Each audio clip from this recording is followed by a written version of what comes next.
Ryan Reynolds here from Mint Mobile.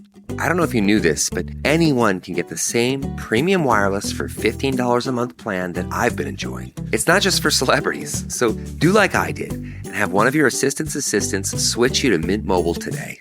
I'm told it's super easy to do at mintmobile.com/switch. Upfront payment of $45 for 3-month plan, equivalent to $15 per month required. Intro rate first 3 months only, then full price plan options available. Taxes and fees extra. See full terms at mintmobile.com.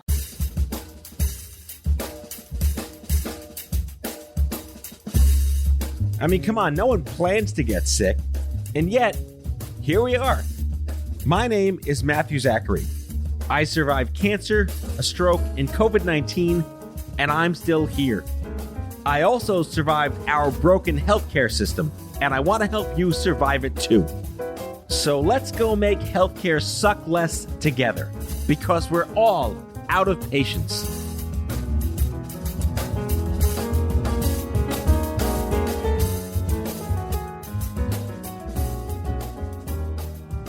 Hello friends, welcome back. Another quick reminder that if you like the show, please leave me a rating or review on Apple Podcasts because I have a very frail ego and your validation matters.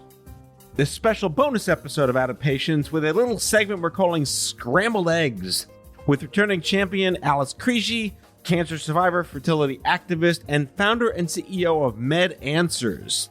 What triggered this conversation with Alice and I was a recent article in Ms. magazine by cancer survivor Madison Chapman opening up a wormhole about the stupidity and ridiculousness surrounding fertility preservation, fertility rights, unnecessary obstacles that somehow still lie in the road nearly 45 years later when the science first began.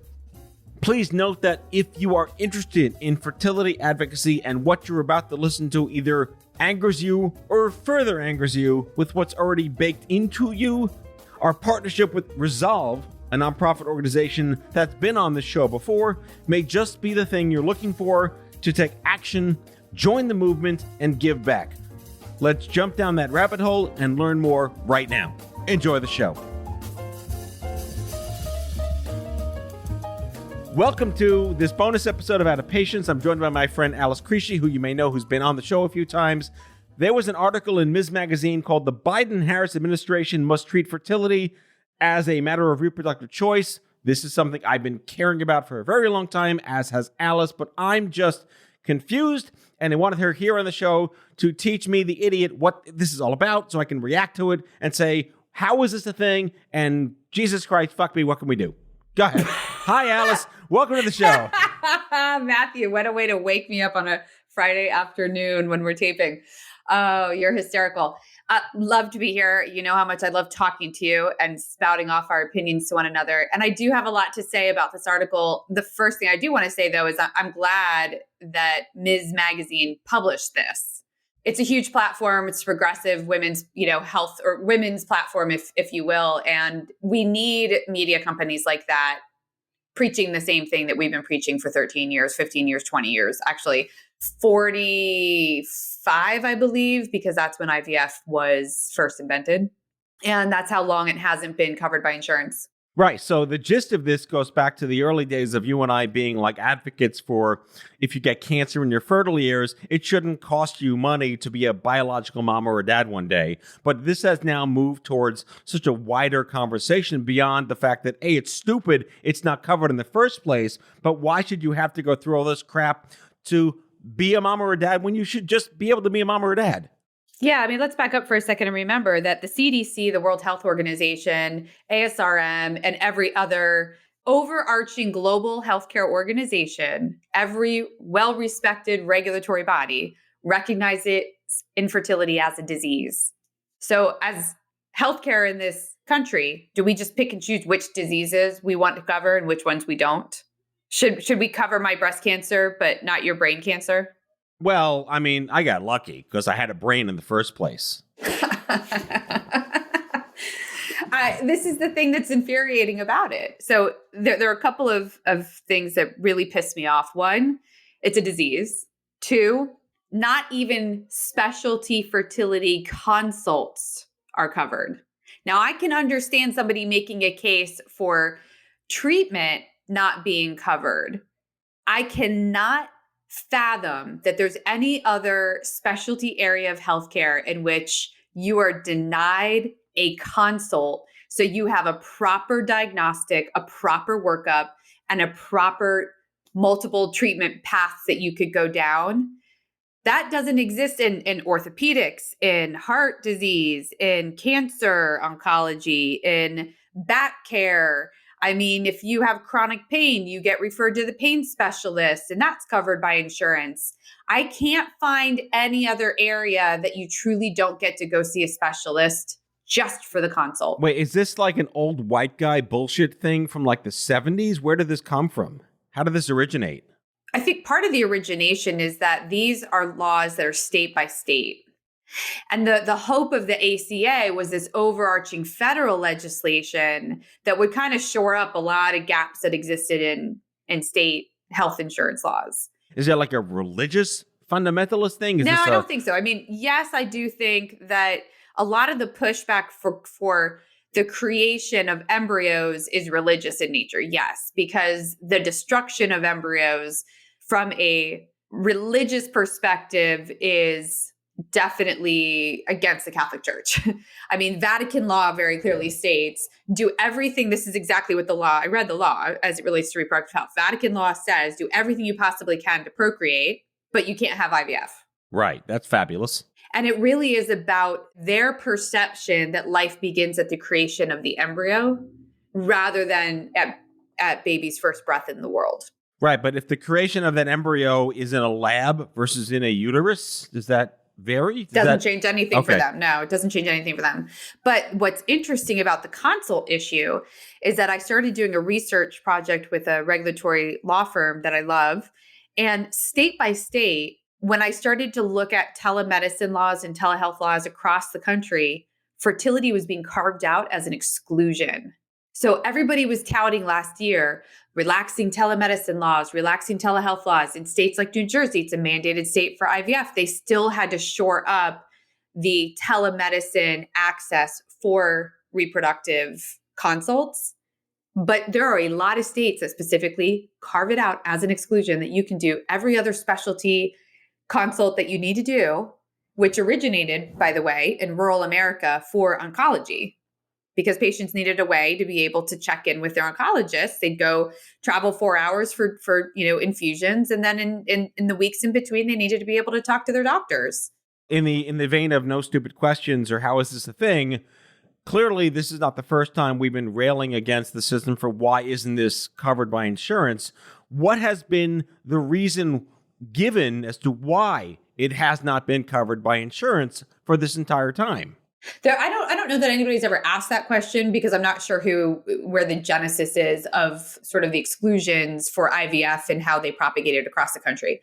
In the same way that, I co-authored the first fertility preservation bill with ASRM, I think in 2011, maybe, in California. That became model legislation that then got picked up by a lot of other different states. Well, the reverse happens in the wrong direction, right? When it's a bad law, it also gets picked up by states across the country as model legislation, and other people start to do it. The complaint that we most often hear when we're advocating for insurance coverage comes from the payers themselves. And it's really about money. And they say like, oh, well, there's lots of good things that we want to be able to cover, and morally we think we should, and ethically we think we should. But at the end of the day, then who's going to pay for that expense? And they're saying that while we know, that they have a CEO who just got a $10 million bonus. And, at the end of the day, we kind of have to ask ourselves, like, where do you stop the buck in capitalism in a healthcare environment like that, where it's ethical to let somebody have a $10 million bonus as a CEO of a payer? I mean, come on. But we don't cure diseases. Let's be fair. Coach sucks. Okay. So I'm totally kidding. I'm not defending the guy. But for the cheap seats in the back, like you mentioned ASRM a few times, that is the American Society for Reproductive Medicine. Would you consider them like the gold standard, like overlord watchers of making sure that good things happen? No, I would say that's Resolve. I would say Resolve, the National Infertility Association, is more the driver of advocacy, driver of change. ASRM has an advocacy arm that's incredibly supportive, helps to train physicians and other clinical staff on how to be an advocate.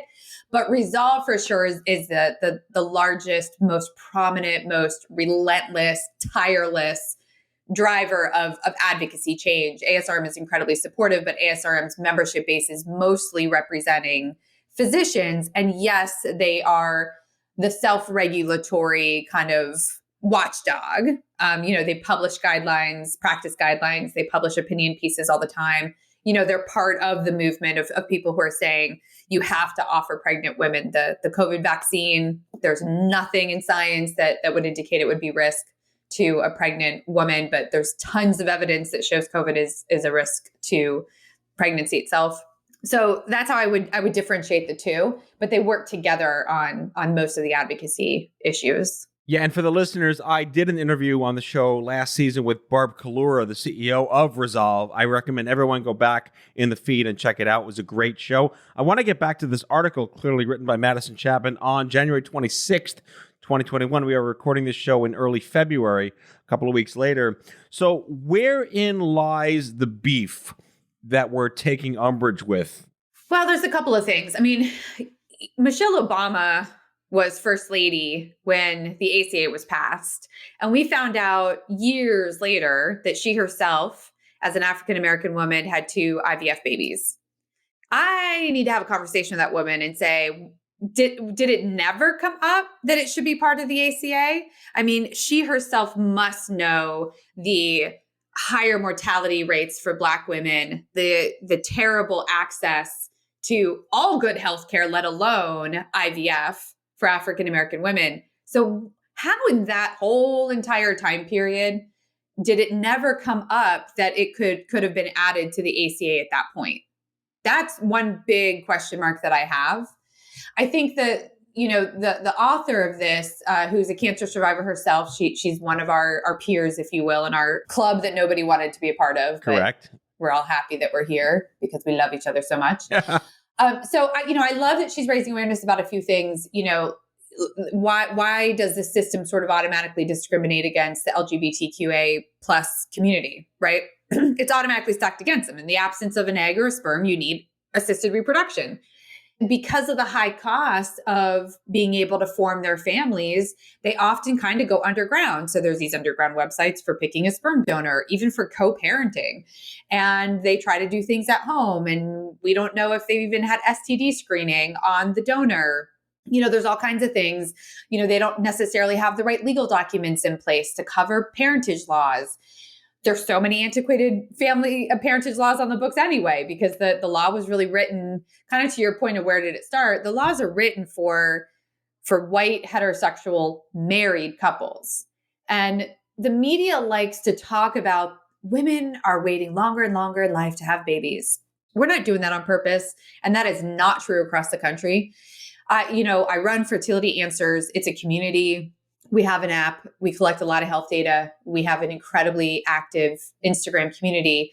What we see is a trend for people in their 20s who are placing more value on family than marriage. Half our data set is unmarried couples trying to have a baby.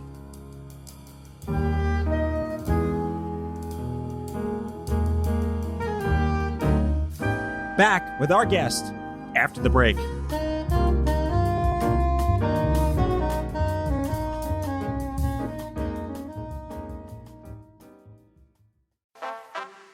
No matter how you travel, it's good to have a plan. Some people plan every minute. No sleep, bus, museum, another museum. While others only plan to take it day by day. When it comes to your finances, a plan is just as important. You can count on Credit Karma to give you the insights you need to understand your options, so you can take charge of your financial path and find your way to money. Explore how you can make financial progress with confidence today. Intuit Credit Karma. Karma you can count on.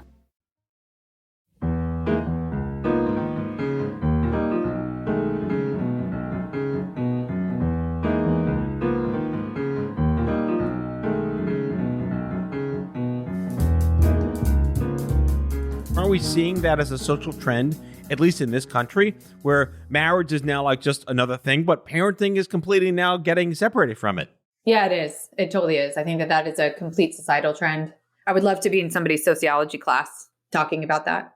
It's been a It massive is. shift too. Yeah. And also having babies later in life, which puts the idea of like reproductive preservation and this whole process in a more sort of desirable, accessible thing that people need to take advantage of when you're having kids at 40 instead of 20. Yeah, but the thing is, we don't want people to say on purpose, hey, I don't want to have a kid till I'm 40. I mean, because then automatically after the age of 37, you could be facing age-related infertility. We're advocating for people to get a consult. I mean, first and foremost, get a consult as early as you possibly can so you have all your options. The reality of kind of egg freezing these days, not being experimental, people seeing better success rates. If somebody's 35, though, and freezing her eggs, she has lower quality eggs. She just does. I'd rather see 25-year-olds doing it, but it's kind of hard to convince a 25-year-old that they should be that proactive about their future. I would agree with that. That just seems to be the natural course. We talk about how we have young women in their teens as minors who get cancer, and the last thing on their mind and their parents' mind is grandparenthood and parenthood. But those are the moments to have those conversations.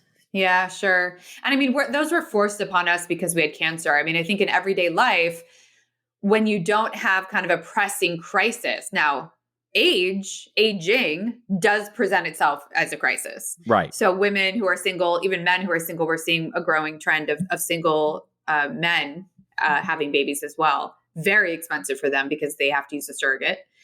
And until you have that pressure, until you have that urgency, it is harder to make the fertility preservation, I think, choice. And I wish that we could see even the average age of IVF go way down. Here's the other really concerning thing about the field. In my data set, women aged 35 to 40 have been struggling to conceive for 38 months without having gone into a fertility consult. Is that just like the luck of the draw strategy? No. If you start talking to IVF doctors, they'll all tell you that everybody waits too long. In fact, when I started opening my mouth about that, I was shocked to find out that it's more the norm than rare. And yet we keep saying, well, the definition of infertility is a woman under 35 who's been trying for 12 months, without protection, or a woman over 35 been trying for 6 months. First of all, the definition of infertility is also incredibly infuriating because it's a time-based definition. If somebody has endometriosis, if she has PCOS, if she has blocked tubes, those are physiological conditions, actual things that are very wrong, not working in the body, and the cure, to be able to have a family exists, and we don't cover it. So that the whole idea of like even considering infertility is only like this time-based thing is so false. Even obesity, I mean, everybody talks about the obesity epidemic. 60% of reproductive age people are overweight. 60%. And we don't talk about the connection between obesity and hormone imbalance for both men and women. One of the things that I disagreed with on the author, she kind of tried to make the case that Black women have higher rates of obesity. You can't it's a racist statement. She doesn't know it's racist, but it is. BMI is the marker we use for obesity. And BMI, the use of BMI is racist in nature. Even the table that was created that we base kind of BMI understanding on was invented with male Caucasians in Europe. Oh, yeah. Clearly that makes sense for everyone else on the planet. Exactly. It doesn't take into consideration your muscle mass. It doesn't take into consideration your bone mass. So even though it is widely used in the medical, arena, we do try to educate and counsel people on that. And actually, I was reading a PubMed article that stated it completely different. Their research showed that white and Hispanic women had a 2.9% greater body fat percentage than Black women in a given BMI category. So I think that was really important. However, I will say that yes, weight itself, if it is driving hormone imbalance, for instance, estrogen gets stored in fat. The more fat you have, the more estrogen your body is retaining, which can throw everything off. And this is something that is a comorbidity with things like PCOS. Let's also look at inflammation with endometriosis.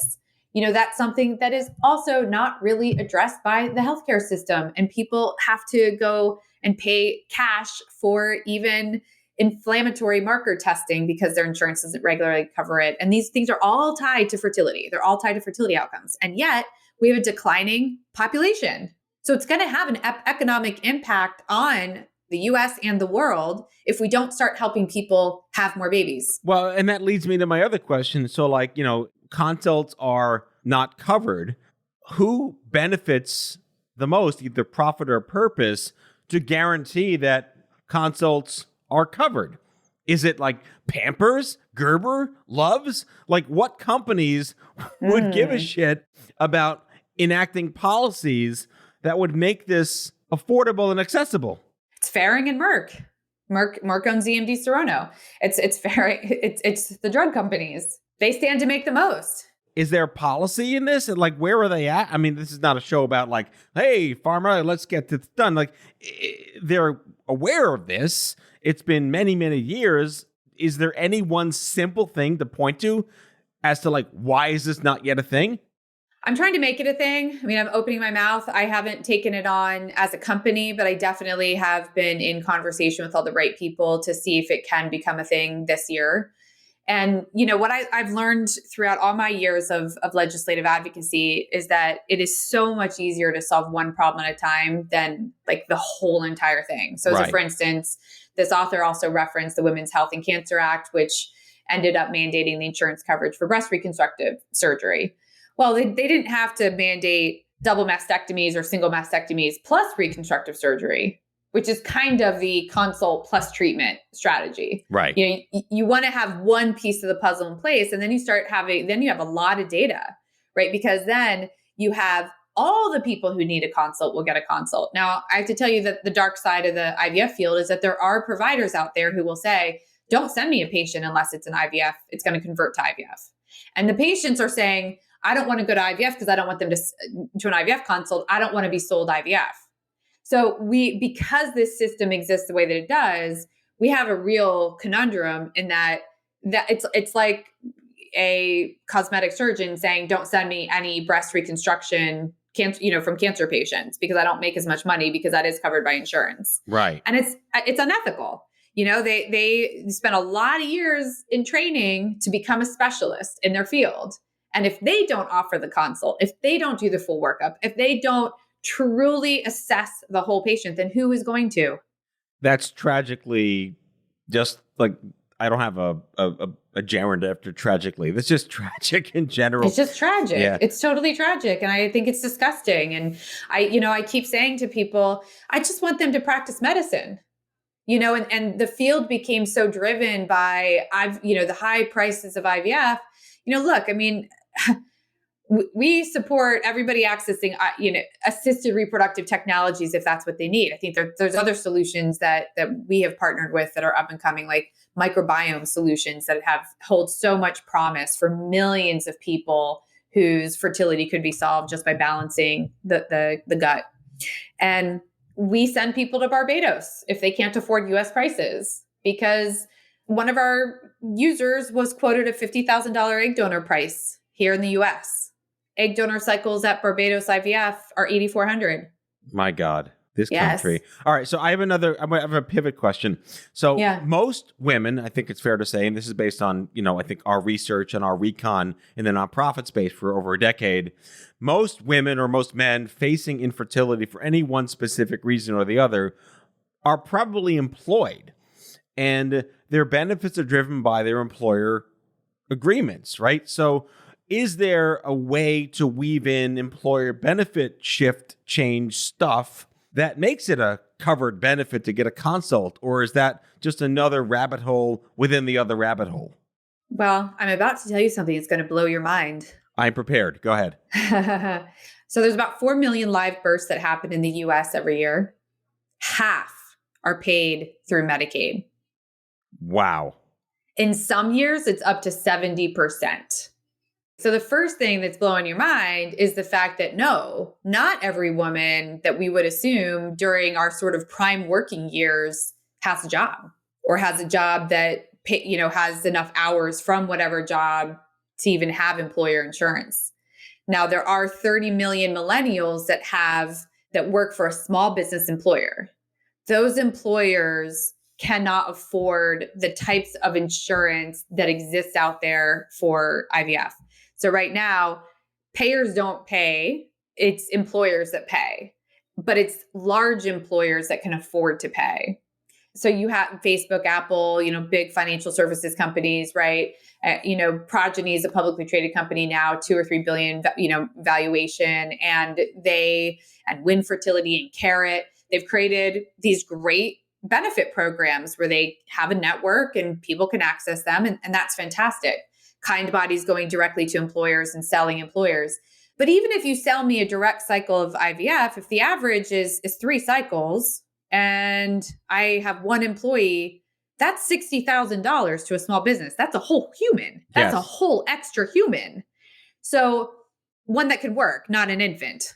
And that's just a value proposition that can't work for small and medium employers. It just can't. So, we're innovating a solution. I'm not ready to announce it yet, for the small and medium employer market to help kind of offset some of those exorbitant fees that they want to be able to have that type of benefit perk, if you will, to attract those really skilled, incredible millennial workforce and now Gen Z workforce. And right now they can't, they can't compete against it. It's just the way that the system is set up. They're priced out of it. So we started this conversation based on this article in Ms. Magazine from last month. Do you have any, we're going to link to it, obviously, in the episode description and all the social media promotions to that extent, so our listeners know with context what the hell we're talking about. But do you have any key takeaways from this? Is there like a response article waiting to be written? Like, what do we want people to do by reading this? That's a great question. I think what I want is everyone to go to Resolve's website and sign up for Advocacy Day. And they're resolve.org, right? Yeah, resolve.org. And I think that that's the best action that we could take from reading this article is, if you're somebody who read this article and you're infuriated by the thing that we've been infuriated about for years, it's not just that cancer patients can't access fertility preservation. It's that, it's that transgender can't access it either. And in California they can, but not in other states. And that anyone facing infertility or even a condition that we know is going to leave them highly susceptible to infertility should be able to access a specialty healthcare consult. If that fires you up, then go to Resolve's website and sign up for Advocacy Day. There's zero pressure. They do the most unbelievable training that you could possibly imagine to be an advocate. And you can be a quiet advocate. You can just be along for the ride to get the training and just be another, voice or another sort of name on the list. There's states that are super underrepresented, even Hawaii. I have to say, here's the thing too, Matthew. These legislators are so uneducated about just biology. I think that my 7-year-old has a better understanding of the human body than these legislators do. And so some of the things that I know that we need to do is educate state legislators. We need to have kind of education days and educational video content, because I see the transcripts when a bill does come up and I'm just eye rolling at the types of questions and things that people just don't understand. Basic things like what an embryo is. They obviously don't play Minecraft and all those other games. All these kids know what embryos are these days just from gaming. That is true. Yeah. My God, this is the start of, this is not the start. This is the continuing, turning pissed offness into advocacy for good, right? We're here to make all of this suck a whole lot less. And the fundamental issue is if you can't get a consult, if you're not aware, like, where do you get this this is a quality of life. This is a right to be a mom or a dad kind of conversation. I would encourage, again, everyone to read this article. We'll link to it. And our call to action. If you're listening, if you read this, if you're pissed, go to resolve.org and sign up for Advocacy Day. Alice and I are both working with Resolve for many, many years. It's a great organization. And I want to keep this conversation going. Alice Crisci, one of my best friends in the whole world, fierce fucking cancer advocate warrior of doom, speaking of Minecraft, co-founder and CEO at MedAnswers. You can download the free Fertility Answers app on iOS and Android today.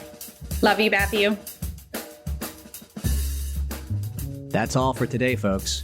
If you like today's show, be sure to subscribe, leave a review, follow us on social, and tell all your friends to listen.